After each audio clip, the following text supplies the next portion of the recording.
Hey there, and welcome to the Innovative Mindset Podcast. I'm your host, Isolde Trachtenberg. Thank you so much for being here. Today, I want to talk about something that I am processing through in my own life, and I am hopeful it will be helpful to you as you do things in yours. Over the last 15, 20 years, during sort of the rise of the entrepreneur and the rise of Internet 2.0 and all of these things with social media, et cetera, there have been a lot of people who started their own businesses. There have been a lot of people who are going into entrepreneurship. And during the pandemic, of course, we have had a lot more people figuring out that what they had been doing isn't what they want to do anymore and pivoting, changing direction, course correcting, whatever you want to call it. Well, here's something that I've been thinking about a lot because as I evaluate my own life, I hope to bring you value with what I'm doing. And one of the truisms, I guess, that we have been operating under is that if you are trying to serve everyone, you are serving no one. If you're trying to do everything, you are not doing anything. And the same thing goes for if you're trying to do sort of many different careers, if you're trying to do many different forms of art, you're not going to excel at any one.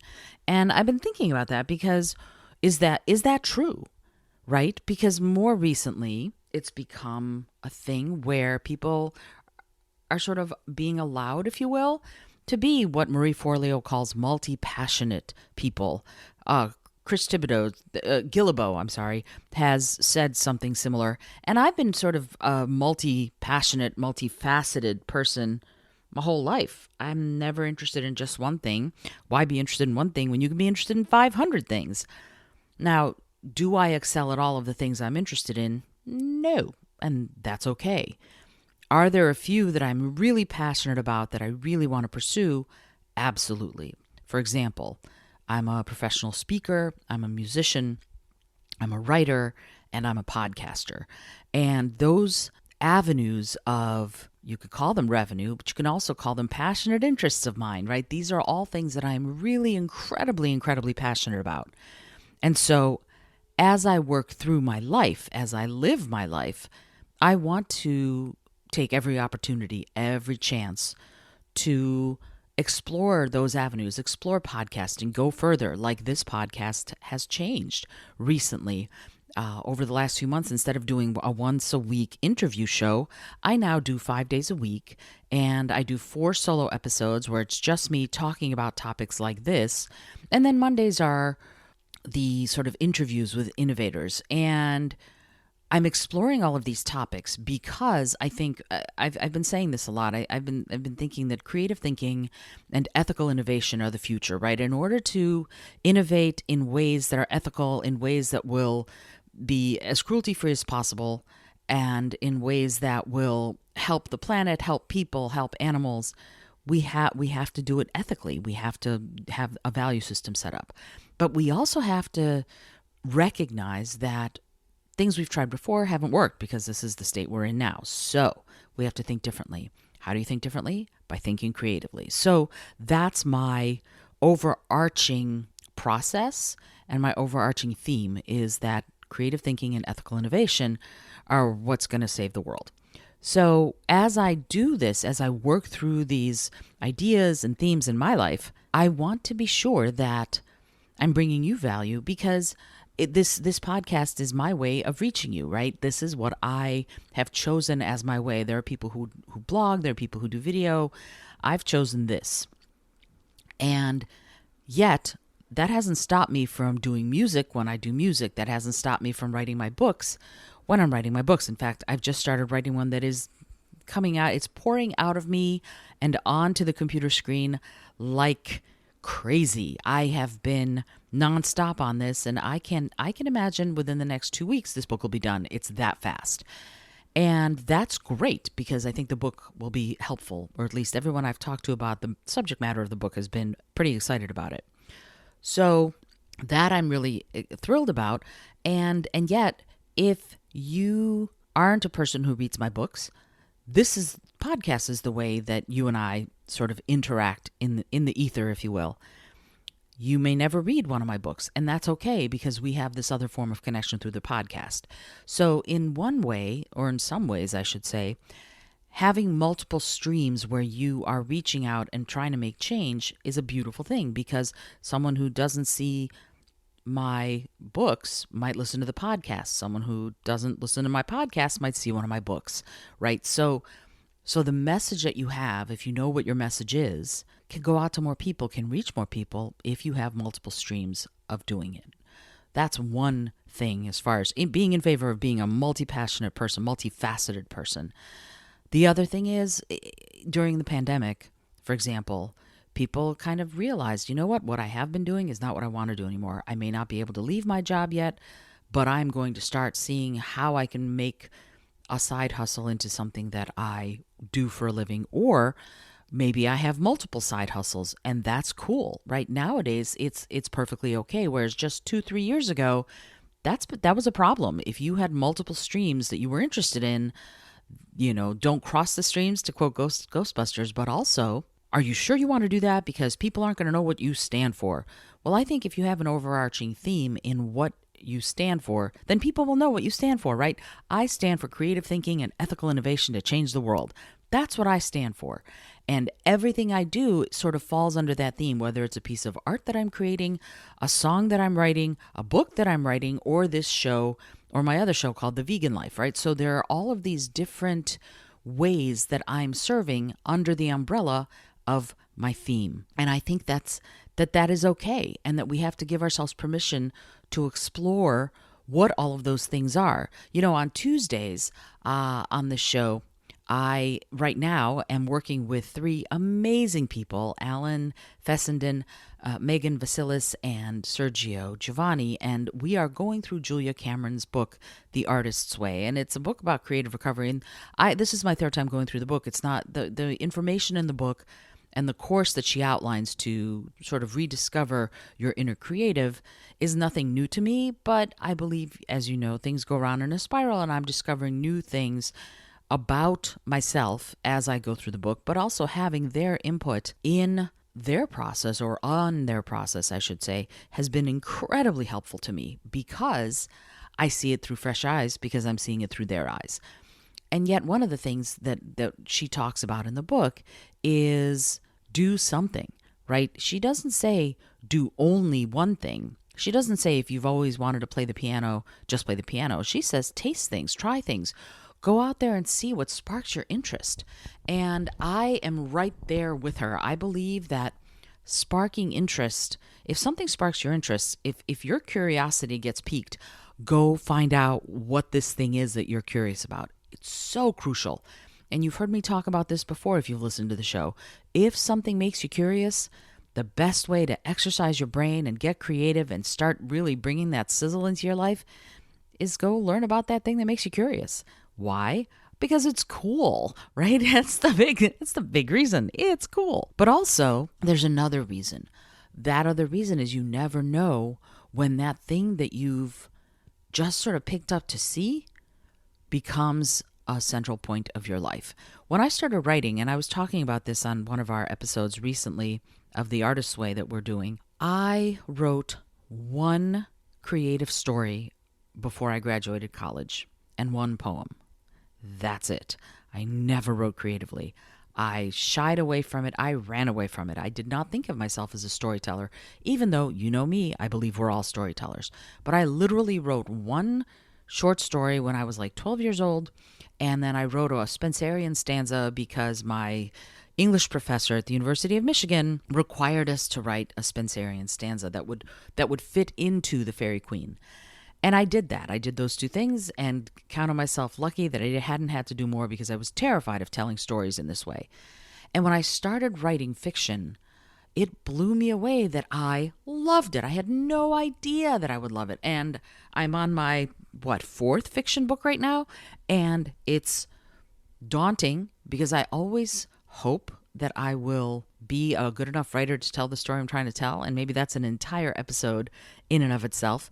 But yeah, I had no idea this would become such a passion of mine until I tried it. So if something gets you curious, try it. You do not have to be focused on only one thing. And if you are, then you might tear your own hair out, because there could be other things that are shiny, pretty things that are making you go, oh, but I want to try that. But you don't do it because you follow this advice that says you must do only one thing. And I don't think you do have to do only one thing. Do you need to concentrate on maybe 2 or 3? I would say, yeah, depending on your energy level and level of ability to commit to those things, right? That's a big part of this. Can you dedicate the resources and the energy to what you want to do to make it happen? If you can, I say go for it. If you can't, then maybe you need to evaluate for yourself how much you want to do. And the reason I started thinking about this today is because, of all things, I was thinking about social media. And I'm on a bunch of them, right? I do TikTok videos, and I do Instagram, and I do Facebook, and infrequently I go on Twitter and LinkedIn and blah, blah, blah, blah, blah. And today I made the decision that I wanted to get back into Pinterest, which I kind of have stopped doing, sort of. I think maybe automatically my podcast episodes get loaded up into Pinterest, but otherwise I don't use Pinterest. And I know people who do, who have lots of boards, who love it and who exchange ideas and who make things together and collaborate. And I'm all about collaboration. I'm very visual. And yet I stepped away from Pinterest actively, 4 years ago, 5 years ago, maybe. And today I went, you know what? I'm going to try it. And this brings me to the long and winding road endpoint of this episode. And that is it okay to be a presence on 49 different social media? And again, I come back to, do you have the energy, the drive, and the time to commit to making it happen? Now, everybody talks about the algorithm and whether or not it's going to push up your stats or whatever, if more people are going to see it, what are the right times to post. If you're an entrepreneur, if you're a business owner, yeah, you have to be aware of all of that stuff, and you have to use these things appropriately, right? All of the different social media platforms. But if you're not, if you're doing it more for fun, that's different, right? When social media first started, we weren't thinking of it as a business platform. That developed over time because people flocked to these various social media platforms. And then all of a sudden we had to contend with, when does the algorithm elevate what you've posted, and when doesn't it elevate what you've posted? And when is the right time to post, and what is the right stuff to post, and what are the right hashtags to post? It's enough to make your head swim. So I'm going to invite you to evaluate for yourself, why are you on these social media platforms? Are you interested in sharing the information and the visuals just because it's cool to you? Are you doing it for a business purpose? Why are you doing it? If you know that, you'll know much better about what it is you want to use it for. For me, Pinterest is one of those things, for example, that because I'm visual, I want to get back into it and see whether or not it's going to help my business. It might. I don't know. But I have, as I detailed out for you, all of these different and other social media platforms that I'm doing things on. And that makes my head swim. Do I really want to put more effort into social media when already I feel like that takes up so much of my time and energy? So something's going to have to go. And probably what's going to go is Twitter, because I almost never use it anyway. But again, I have to evaluate and see, what are the costs and benefits of doing this? Is it better for me to be on Twitter than to be on Pinterest? I don't know. I'm going to have to figure that out. The more I figure it out, the better I know the answers to those questions, the more I'm going to be able to decide how to proceed. And swinging it back around, the same thing with your creative pursuits. If you are interested in multiple streams of creativity, if you want to write and you want to sing and you want to dance and you want to do theater, okay, well, maybe you should be a person who writes musicals and then stars in them, right? Maybe that's what it is. Whatever your creative pursuit, figure out for yourself which one, I would say 3, which 3 are the most interesting to you versus, or maybe aligned with, the ones that you're either best at or the ones that you are very motivated to become better at, and then do those. And then for a while, let go of the ones that aren't oomphy to you, right? For example, I love my violin. I have a complicated relationship with the violin because of being forced to practice when I was a child. And I quit for 10 years and left classical music. And when I came back, I only played traditional and jazz and folk violin in my own compositions. And I like it much better now. But do I play it often? Only when I'm preparing for gigs. Otherwise, I do not play the violin. I just don't. I sing and I play guitar, and that fulfills me in a way that the violin at this point in my life doesn't. Might I come back to it when I'm 80? Maybe, if my fingers still work, I might. But that's the point, isn't it? Is that I get to choose. When you're a kid, you sometimes don't get to choose. Your parents decide you're going to play the flute or the cello or the this or the that, and you kind of do what they say that they want you to do. But once you're an adult, you get to make those evaluations. And if you want to start, I say start. There is never a point at which it's too late to start. In her book, Cameron talks about starting now, and she lists all of these things. If you don't start playing the piano now, you'll still be just as bad at it 2 years from now, right? But that's the whole point. I actually created the story out of my head from what she said in her book, and I think it's really funny that I did that because it's more palatable to me. This is my version of what she said.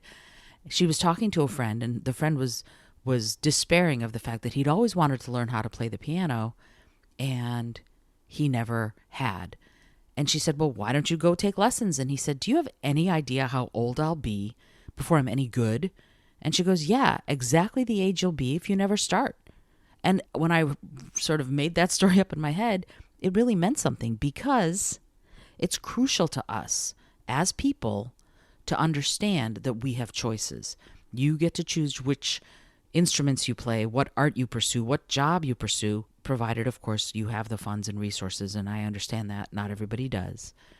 You get to choose what social media you use. You get to choose what pants you put on in the morning. You get to choose so much. Make the choices, because there are things you can't choose, right? There are things you can't do anything about right now, and I get it. But if it's something you have a choice in and you don't want to be doing it, what keeps you doing it? And then maybe that's another episode altogether, because we have to really start thinking about those things. To quote Jim Morrison, no one here gets out alive. So what are the choices you need to make to strip down to only the essentials? The essentials can be multiple streams, but you have to have the essentials. Those are the things that are crucial for you, for your life, and your work. All right, I hope that you've enjoyed today's episode. It meandered a little, I'll admit, but I think the overall theme is sound. Until next time, this is Isolde Trachtenberg for the Innovative Mindset Podcast, reminding you to be bold, be creative, and be bold, be creative, and most of all, be kind.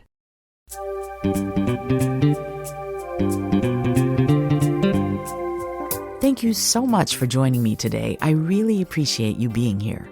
Please subscribe to the podcast if you're new, and it would mean the world to me if you told a friend about it. Today's episode was produced by Isolde Trachtenberg and is copyright 2021. As always, please remember this is for educational and entertainment purposes only.